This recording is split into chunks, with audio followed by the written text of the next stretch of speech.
Ok Google, parle-nous du système nerveux. Oh là là, je n'ai pas saisi votre demande. Le système nerveux, le cerveau quoi. Meuf, laisse tomber.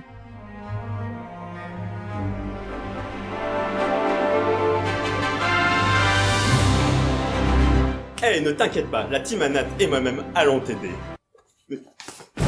Toi, on va gérer ça.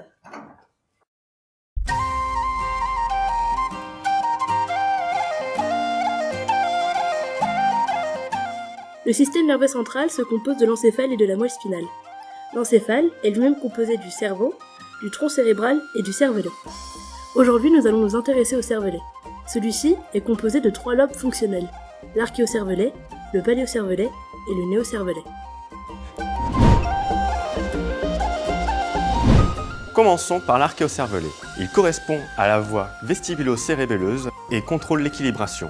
Une lésion entraîne des troubles de l'équilibration que l'on va compenser en écartant les appuis, appelés aussi polygones de sustentation, afin de gagner en stabilité.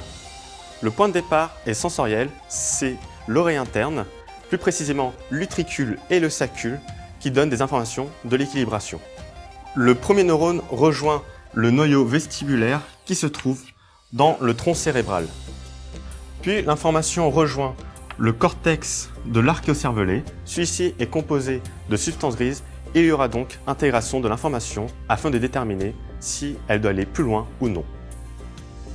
Puis l'information rejoint le noyau fastigial, c'est-à-dire le noyau gris de l'archéocervelet. De là, l'information se dirige ou se projette vers la bandelette longitudinale dorsale.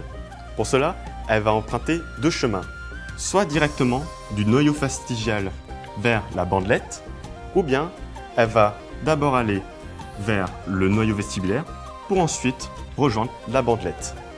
Il y a alors intégration dans la bandelette longitudinale dorsale permettant de faire le lien avec les nerfs oculomoteurs 3, 4 et 6 et le nerf céphalogire 11.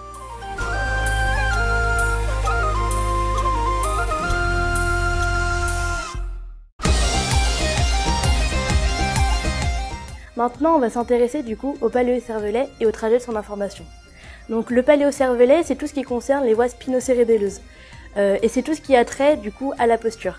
Si jamais on a du coup une lésion au niveau du paléocervelet, on va avoir du coup des troubles de la posture et ce qu'on appelle une hypotonie cérébelleuse. Donc le départ de l'information il est périphérique et c'est ce qui concerne du coup ce qu'on appelle la sensibilité proprioceptive inconsciente du tronc et des membres, mais également du coup au niveau de la face.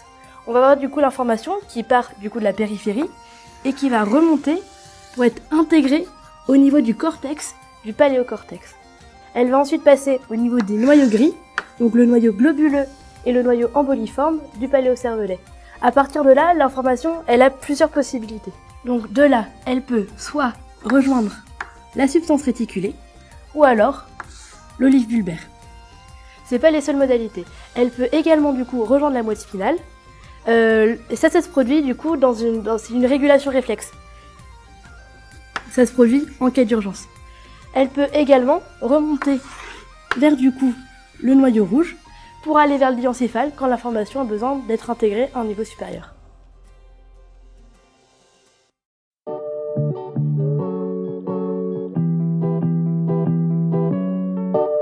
L'information rejoint les noyaux du pont qui, comme son nom l'indique, se trouvent dans le pont du tronc cérébral. De là, l'information se dirige vers le cortex du nœud cervelet pour son intégration qui sera alors inconsciente. Puis il rejoint le noyau denté, c'est-à-dire le noyau gris du néocervelet. À ce moment, il y a 2 situations possibles. Soit il y aura la nécessité de régler le mouvement, donc la nécessité d'une analyse de ce mouvement. L'information va alors rejoindre le noyau rouge qui va ensuite envoyer l'information au cortex cérébral en passant par le diencéphale. Ce parcours représente alors une boucle fermée puisque l'information part du cortex pour y revenir afin d'y faire une analyse. Soit on aura un besoin urgent de rattraper un mauvais mouvement, alors dans ce cas, l'information part du noyau denté pour ensuite rejoindre l'olive bulbaire qui va envoyer l'information dans la moelle spinale. Ici, on parle d'une boucle ouverte et il s'agit de la motricité d'urgence.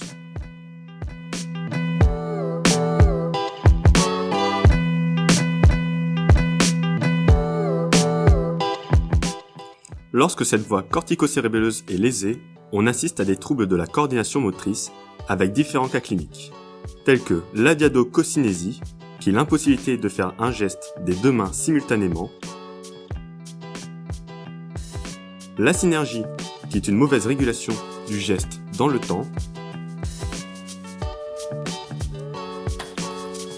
l'hypermétrie, c'est lorsque l'on va trop loin dans le mouvement, par exemple lorsqu'on veut prendre un objet sur une table,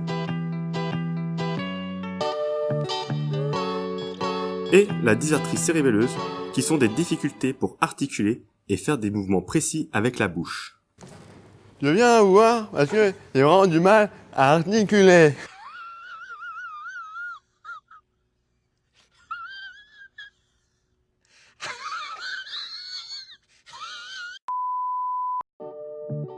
Et voilà, la vidéo est déjà terminée. On espère que cette vidéo vous aura plu.